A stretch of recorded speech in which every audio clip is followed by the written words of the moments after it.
Hello my dear friend, welcome back to on channel. तो आज की इस वीडियो में हम करने वाले हैं हमारे बहुत ही इंपॉर्टेंट टॉपिक के बारे में, जो है गवर्नमेंट रेगुलेशन अफेक्टिंग मार्केटिंग। ऐसे कौन कौन से गवर्नमेंट के रेगुलेशंस है जिसकी वजह से मार्केटिंग पे इम्पैक्ट पड़ता है। A number of laws affecting business have become operational over the years, यानी कि कुछ ऐसे लॉज बनाए हुए हैं जो कि हर एक बिजनेसमैन को क्या करना पड़ता है, उन लॉज को फॉलो करना पड़ता है।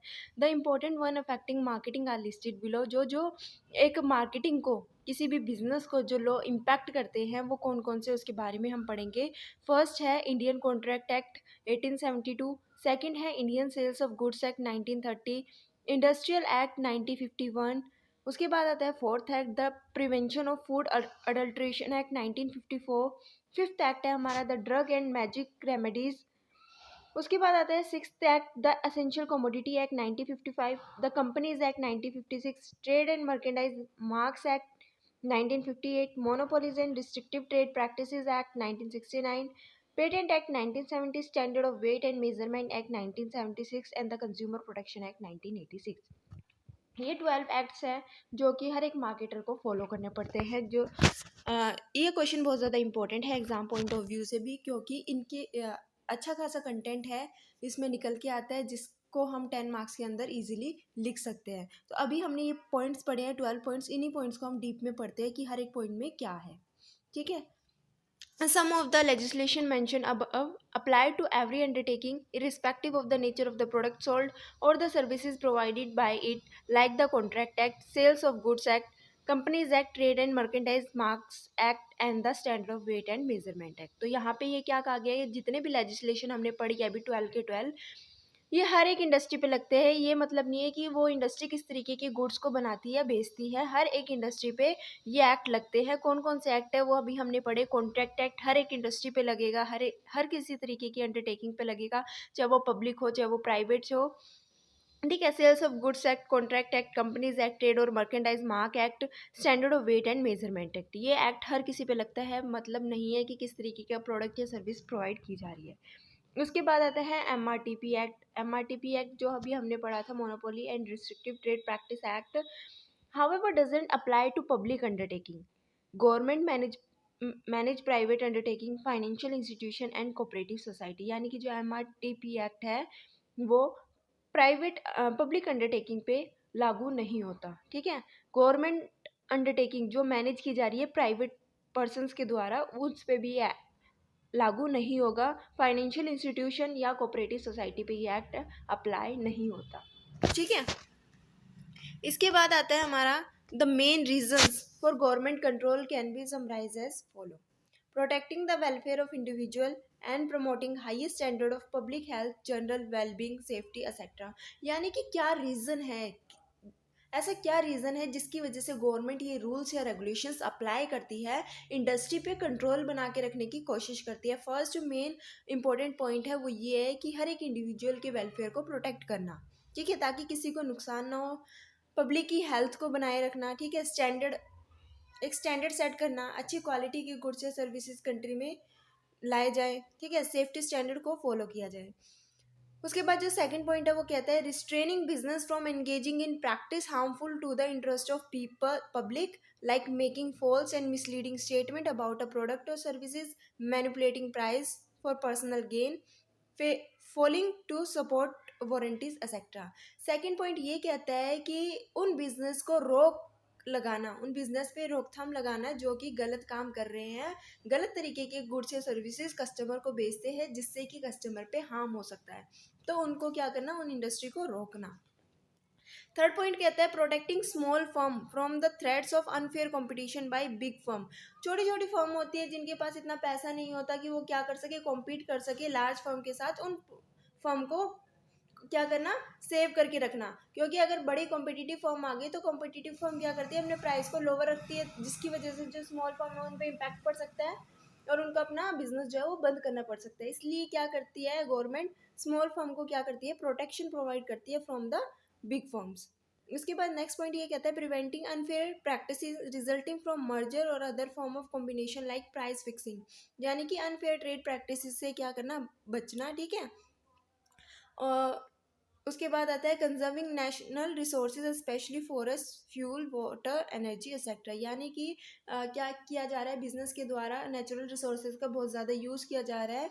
हमें क्या करना है, अपने कंट्री के नेचुरल रिसोर्सेज को सेव करके रखना है ताकि क्या ना हो, उनका गलत यूज़ ना हो जाए।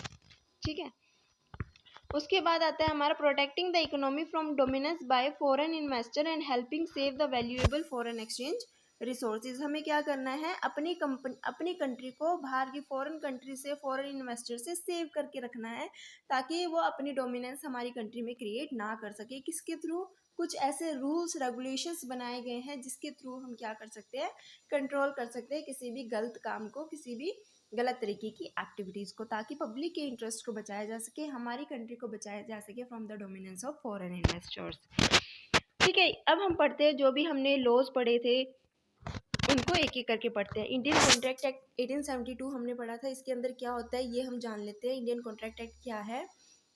The scope of this act extends to all such decisions which involve the formation and execution of a contract. A contract is an agreement enforceable at law between two or more persons by which rights are acquired by one or more to act.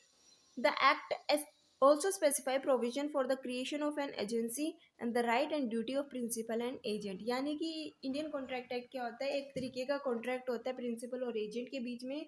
उस contract के अंदर सारी की सारी terms condition लिखी होती है जो दोनों ही पार्टीज को फॉलो करनी पड़ती है। अगर कोई भी फॉलो नहीं करता है तो उस पर क्या हो सकता है, केस हो सकता है, उसके अगेंस्ट जो है वो लीगल एक्शंस लिए जा सकते हैं।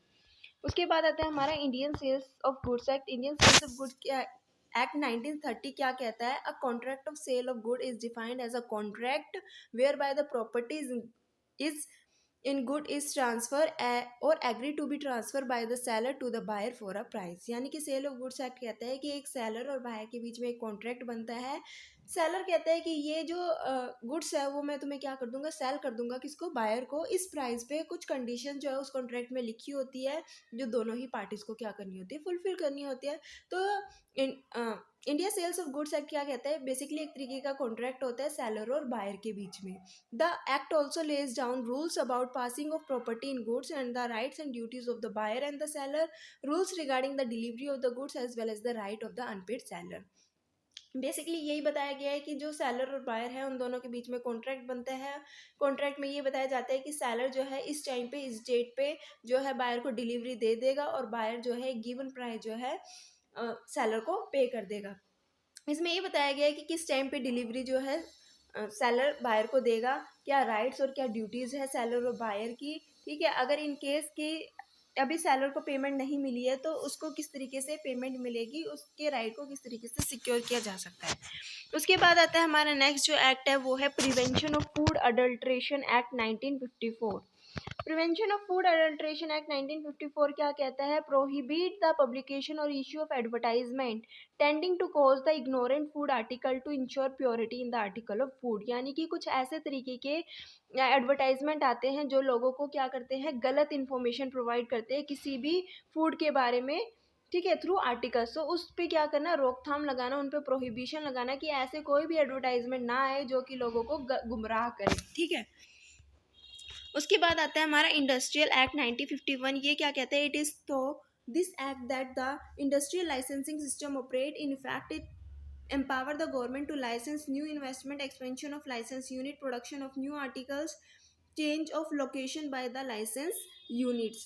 The objective behind this power are of course development and regulation of important industry involving fairly large investment which have an all India importance। यानी कि इंडस्ट्रियल एक्ट 1951 कहता है कि जो भी इंडस्ट्री सेटअप की जा रही है या फिर जो भी इंडस्ट्री को हम एक्सपेंड करना चाहते हैं, नए आर्टिकल्स उस में बनाना चाहते हैं, यानी कि सपोज करो एक पर्टिकुलर आइटम्स की प्रोडक्शन हो रही है, अब वो प्रोड्यूसर चाहते हैं कि और आइटम्स को, ज़्यादा से ज़्यादा आइटम्स को प्रोड्यूस करे, अपने प्रोडक्शन को बढ़ाना चाहता है, अपनी यूनिट्स को एक्सपेंड करना चाहता है, अपनी लोकेशन को चेंज करना चाहता है।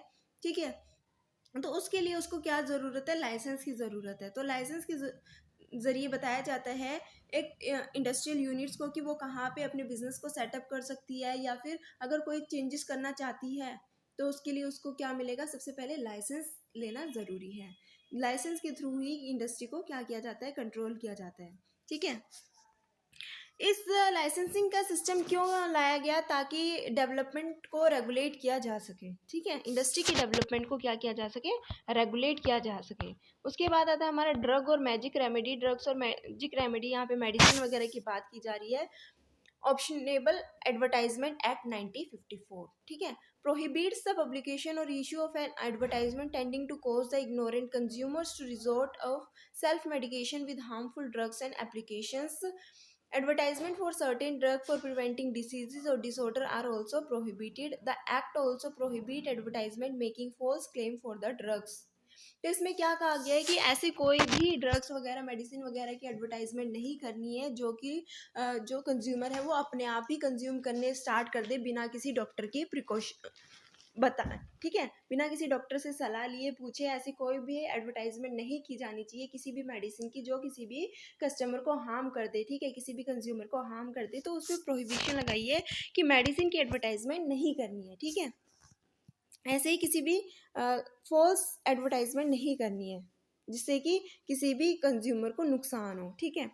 उसके बाद आता है हमारा essential commodity act. Essential commodity act 1955 क्या कहता है, under section 3 sub section A of this act the government can fix the price of such a commodity. यानी कि असेंशियल कमोडिटी एक्ट के अंदर गवर्नमेंट जो असेंशियल कमोडिटीज होती है, वीट, राइस, ठीक है, ऑयल वगैरह, इन सब की क्या करती है, प्राइस को फिक्स करता है, मैक्सिमम प्राइस और मिनिमम प्राइस की लिमिट को सेट किया जाता है, ठीक है। Companies Act 1956. It is meant to regulate the growing use of the company system as an instrument of business and finance and possibility of abuse inherent in that system. तो Companies Act आया था 1956, यानी कि ये क्या करता है, companies को रेगुलेट करता है, उनका ज़्यादा से ज़्यादा यूज़ किया जाना चाहिए, ठीक है, एज अ बिजनेस यूनिट। उसके बाद आता है हमारा पेटेंट एक्ट 1970। पेटेंट एक्ट 1970 क्या कहता है, provision of this act are attracted specially where the company intended to produce patented product. A patent is the exclusive right to own, use or dispose of an invention for a specific period. The patent is a grant made by the central government to the first inventor or his legal representative. Patent act क्या होता है, patent का मतलब ये होता है कि suppose करो किसी पर्सन ने अपनी न्यू इन्वेंशन बनाई है, ऐसा ऐसा कोई प्रोडक्ट बनाया जैसे पहले किसी ने कभी नहीं बनाया, या फिर ऐसा कोई नाम दिया अपने प्रोडक्ट को, ऐसा कोई डिफरेंट प्रोडक्ट बनाया जो कभी किसी ने बनाया ना हो, तो उसको क्या करवा देना, पेटेंट करवा देना, ताकि इस प्रोडक्ट को कोई और पर्सन जो है उस नाम से या उस चीज को यूज ना कर सके, ठीक है। एक तरीके का अधिकार दिया जाता है उस इन्वेंटर को जिसने उस प्रोडक्ट को क्या किया है, बनाया है, ठीक है। ट्रेड और merchandise mark act 1958। The mark include a device, brand, heading, label, ticket, name, signature, word and letter of a numerical or any combination thereof.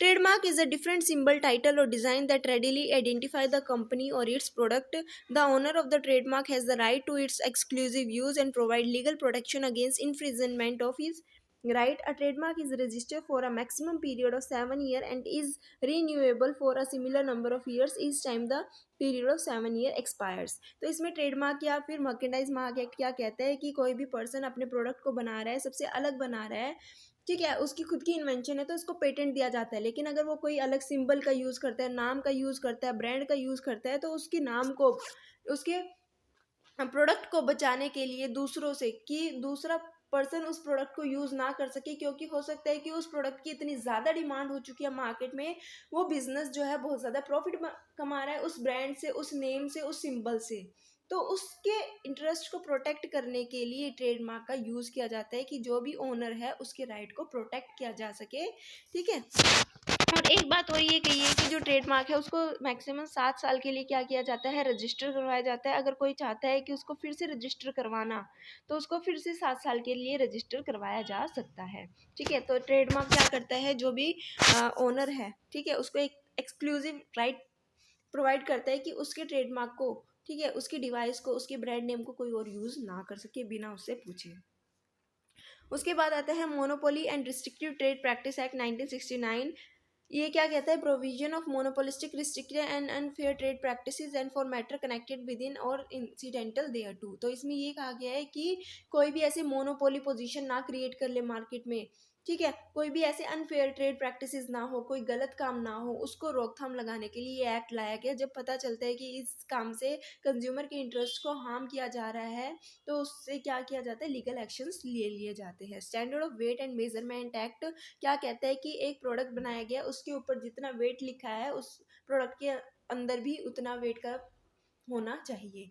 तो standard of weight and measurement act 1976 क्या कहते हैं, specify the quantity in which certain product can be pack, कि जिस भी quantity में आपने product को पैक किया है वो क्वांटिटी उस प्रोडक्ट के ऊपर लिखी होनी चाहिए और उतना ही क्वांटिटी उस प्रोडक्ट के अंदर होनी चाहिए। The product are bread, butter, cheese, biscuit, cereals and pulses, cigarette, cigar, cleaning etcetera. तो कुछ भी प्रोडक्ट हो सकता है कि जो भी क्वांटिटी आपने लिखी है, जो भी मेजरमेंट उसको दिया है, उतना उसके अंदर प्रोडक्ट अवेलेबल होना चाहिए। Environmental protection act 1986, environmental protection act 1986 क्या कहता है, it provide for the protection and improvement of environment and the prevention of hazards to the human beings, other living creature, plant and property. Environment include water, air and land and the interrelationship existing between them and the human beings, living creature, plant, etc. Any solid, liquid or gaseous substance present which may tend to be injurious to the environment is an environmental pollution, and presence therefore is pollutions. The present enactment cover not only all matters relating to prevention, control and abatement of environmental pollution, but also powers and functions of the central government and its officer in that regard and penalties for committing offense. तो इसमें ये कहा गया है कि कोई भी industry किसी भी तरीके का प्रोडक्ट बना रही है, सेल कर रही है, तो इससे इन्वायरमेंट में पोल्यूशन नहीं होना चाहिए, चाहे वो एयर पोल्यूशन हो, वाटर पोल्यूशन हो, किसी भी तरीके का पोल्यूशन हो, या फिर जो भी नेचुरल रिसोर्सेज है उसको किसी भी तरीके का हार्म नहीं होना चाहिए किसी भी इंडस्ट्री की वजह से। अगर कोई इंडस्ट्री ऐसा करती है, किसी भी तरीके से पोल्यूशन क्रिएट करती है, water pollution, air pollution, noise pollution, तो उसको पेनल्टीज पे करनी पड़ेगी। सेंट्रल गवर्नमेंट कुछ ऐसे पावर और फंक्शंस जो है परफॉर्म करता है ठीक है, जिसकी वजह से जो भी कंपनी क्या कर रही है, कोई गलत काम कर रही है, इन्वायरमेंट को किसी भी तरीके से पोल्यूट कर रही है, तो उस पर क्या किया जा सकता है, लीगल एक्शन लिए जा सकते हैं थ्रू दिस एक्ट। उसके बाद आता है consumer protection act. Consumer protection act कहता है कि किस तरीके से कंज्यूमर के राइट्स को प्रोटेक्ट किया जाए। The act is intended to provide better protection to the interest of the consumer and for the purpose makes provision for the establishment of consumer councils and other authorities for the settlement of consumer dispute and for matter connected therein. तो consumer protection act यानी कि consumer को लगता है कि उसके साथ धोखाधड़ी की गई है, कोई गलत काम किया गया है, ठीक है, जो चीज़ उसने मांगी थी उसको वो प्रोडक्ट नहीं मिला, या फिर उससे ज़्यादा प्राइस चार्ज कर लिए, किसी भी तरीके की अगर कंज्यूमर को कोई भी प्रॉब्लम है, तो वो क्या कर सकता है, कंज्यूमर काउंसिल में जाके या और बहुत सारी अदर अथॉरिटीज़ में जाके क्या कर सकता है, उस प्रोड्यूसर के खिलाफ, उस बिजनेस के खिलाफ कंप्लेन कर सकता है और उसकी कंप्लेन को सुना जाएगा। ठीक है, उसके बाद आता है हमारा with the enforcement of the Consumer Protection Act, the consumer can get the redressal of his grievances even against the public organization like the Delhi Development Authority, municipal corporations, Indian Railway, Delhi Transportation Corporation and other state transportation corporation. यानी कि किसी भी company के द्वारा, चाहे वो private sector हो चाहे वो पब्लिक सेक्टर हो, किसी भी तरीके से अगर किसी भी कंज्यूमर को कोई भी नुकसान हुआ है किसी भी प्रोडक्ट की वजह से, किसी भी सर्विसेज की वजह से, तो वो कंज्यूमर काउंसिल में जाके ठीक है कंप्लेन कर सकता है और जितना भी नुकसान हुआ है उसकी भरपाई करवा सकता है। ठीक है, in particular this act provide a new challenge to a large number of public sector undertaking engage in manufacturing और distribution of consumer goods and provision of consumer services. The act provides the consumer the right to be protected against marking of goods which are hazardous to life and property। यानी कि ये act क्या करता है, protection provide करता है consumers को किसी भी तरीके के गुड्स या सर्विसेज जो कि हार्मफुल है उसकी लाइफ के लिए, उसकी प्रॉपर्टी के लिए। To be informed about the quality, quantity, purity, standard and price of the goods to protect the consumer against unfair trade practices has been defined under the MRTP act. यानी कि क्या किया गया है, कोई भी अनफेयर ट्रेड प्रैक्टिसेस कंज्यूमर के द्वारा के साथ हुई है, ठीक है, किसी भी क्वालिटी को लेके, प्योरिटी को लेके, स्टैंडर्ड को लेके, प्राइस को लेके, किसी भी प्रोडक्ट के, तो उसके अगेंस्ट भी कंज्यूमर क्या कर सकता है, कंप्लेन कर सकता है और अपने राइट की डिमांड कर सकता है। To be heard and to be assured that consumer interests will receive due consideration at appropriate forum to seek redressal against unfair trade practices or scrupulous exploitation of consumer, यानी कि consumer की complaint को सुना जाएगा और जो भी उसका नुकसान है उसकी भरपाई की जाएगी एप्रोप्रिएट फोरम में जाके। ठीक है, कंज्यूमर को क्या करनी पड़ेगी, कंप्लेन करनी पड़ेगी और उसकी कंप्लेंट को सुना भी जाएगा। टू कंज्यूमर एजुकेशन, यानी कि इस एक्ट के थ्रू कंज्यूमर को एजुकेट किया जाता है, बताया जाता है कि कंज्यूमर की क्या अधिकार है, क्या राइट्स है। ठीक है, उसके बाद आता है हमारा नया एक्ट, वो है bureau of Indian standard act 1986। ये क्या कहता है, according to this act provide for the establishment of a bureau for the harmonious development of the activities of standardisation, marking and quality certificate of goods and for matter connected there with or incidental to. The public sector and private sector, including small scale industry, have to intensify effort to produce highest standard and quality good to help in inducing faster growth, increasing export and making available goods to the satisfaction of the customer. Bureau of Indian standard act कहता है कि जो भी goods service आप consumer को provide कर रहे हो वो अच्छी क्वालिटी के होने चाहिए, सही स्टैंडर्ड के होने चाहिए। ठीक है, जिससे कि कंज्यूमर की जो सेटिस्फेक्शन है उसको क्या किया जाए, फुलफिल किया जाए और ज़्यादा से ज़्यादा एक्सपोर्ट हो, ज़्यादा से ज़्यादा क्या करे, बिजनेस ग्रो करे। तो इस एक्ट का मतलब यही है कि अच्छी क्वालिटी के प्रोडक्ट्स जो है वो बनाए जाए और कंज्यूमर को दिए जाए। उसके बाद आता है हमारा गवर्नमेंट एजेंसी। गवर्नमेंट एजेंसी क्या कहती है, to enforce the law the government has establish a number of regulatory agencies, Bureau of Industrial Cost and Price, Agricultural Price Commission and MRTP Commission.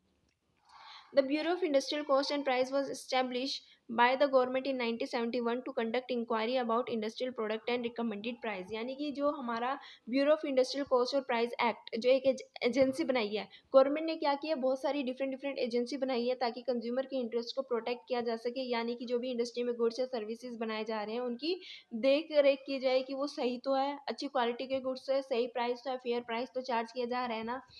तो इसी तरीके से एक एजेंसी बनाई है bureau of industrial cost and price, जिसको establish किया था गवर्नमेंट के द्वारा 1971 में। इसका मेन काम क्या होता है, इंक्वायरी करना इंडस्ट्रियल प्रोडक्ट की, जो भी इंडस्ट्री में प्रोडक्ट बनाए जा रहे हैं उसकी इंक्वायरी करना और साथ ही साथ जो प्राइस उनके हैं वो चेक करना कि वो सही प्राइस तो चार्ज कर रहे हैं या नहीं कर रहे। उसके बाद जो सेकंड एजेंसी है गवर्नमेंट की वो है एग्रीकल्चरल प्राइस कमीशन, जो कि सेटअप की गई थी जनवरी 1965 में, to advise the government on the pricing policy for agricultural commodity, यानी कि इस एजेंसी का काम है गवर्नमेंट को बताना कि किस कमोडिटी के कितने प्राइस होने चाहिए। ठीक है, ये गवर्नमेंट को क्या करता है, एडवाइस देता है। उसके बाद आती है हमारी next, government has also framed rules like prevention of food adulteration rule, standard of weight and measurement rule 1977 to enforce the provision of the related act. The enforcement of this act is the responsibility of the central and state government. अब क्या कहा गया, government ने बहुत सारे act बनाए, बहुत सारी एजेंसी बनाई है, हर एक एजेंसी में हर एक एक्ट का डिफरेंट क्या है, मोटिव है बनाने का, और जितने भी एक्ट बनाए गए हैं वो सही से फॉलो किए जा रहे हैं या नहीं किए जा रहे हैं उसको देखने का काम किसका है, स्टेट और सेंट्रल गवर्नमेंट का काम है कि जितने भी एक्ट बनाए गए हैं, जितने भी लॉज बनाए गए हैं वो फुलफिल हो रहे हैं या नहीं हो रहे, उसको लोग फॉलो कर रहे हैं या नहीं कर रहे। The MRTP Commission has been established. MRTP Commission has been established by the government under Section 5 of the MRTP Act 1969. The Commission may inquire into any restrictive trade practice act. तो ये जो MRTP Act बनाया गया था इसका main काम क्या होता है, इंक्वायरी करना कि कोई रिस्ट्रिक्टिव ट्रेड प्रैक्टिसेस तो नहीं हो रही, कोई ब्लैक मार्केटिंग होर्डिंग वगैरह तो नहीं हो रही। ठीक है, in respect of complaint receive from the consumer and trade association directly, the MRTP commission has to make a preliminary investigation through its director general or of investigation to satisfy itself that the complaint deserve a full scale inquiry। यानी कि अब क्या कहा गया है कि consumer या trade association कोई भी कंप्लेंट रिसीव की गई है किसी भी कंज्यूमर से, किसी भी ट्रेड एसोसिएशन से, तो एमआरटीपी कमीशन का काम क्या होता है, ये चेक करना कि जो भी कंप्लेन हमारे पास आई है उसकी इन्वेस्टिगेट करना कि वो सही है या नहीं है। अगर उनको लगता है एमआरटीपी कमीशन को कि हाँ जो भी कंप्लेन आई है, ठीक है, उस पर इन्वेस्टिगेशन किसके थ्रू करते हैं, डायरेक्टर जनरल ऑफ इन्वेस्टिगेशन है जिसका काम क्या है, इन्वेस्टिगेशन करना। अगर वो सेटिस्फाई है कि जो कंप्लेन है वो सही है तो उसको फिर से फर्दर और एक्सपेंड करते हैं कि फुल स्केल पूरी इंक्वायरी की जाती है। उसके बाद ही क्या किया जाता है, एक्शन लिया जाता है और कंज्यूमर के इंटरेस्ट को प्रोटेक्ट किया जाता है। Public interest group has also grown up during the last 1 decade or so. This group try to influence both the government as well as the business to pay more attention to consumer rights. They even take the matter to a law court to get justice to affect consumer against unfair dealing on the part of business enterprises. ये इनका काम क्या होता है, क्या करना कि consumer के राइट को प्रोटेक्ट कर सके, पूरा उन पे ध्यान देना। ठीक है, ये थी आज की हमारी वीडियो जिसमें हमने पढ़ा कि क्या क्या रूल्स वगैरह बनाए गए हैं, क्या लेजिस्लेशन बनाए गए हैं जो मार्केटिंग के अंदर फॉलो किए जाने चाहिए। आई होप कि आपको ये सारे के सारे एक्ट जो है वो अच्छे से क्लियर हो गए होंगे, समझ में आ गए होंगे। अब अगर अभी भी किसी भी पॉइंट्स में या कहीं पे कोई डाउट है तो कमेंट सेक्शन में कमेंट करके ज़रूर बताना। वीडियो अच्छी लगी तो वीडियो को लाइक शेयर और सब्सक्राइब करना मत भूलना। Thanks for watching.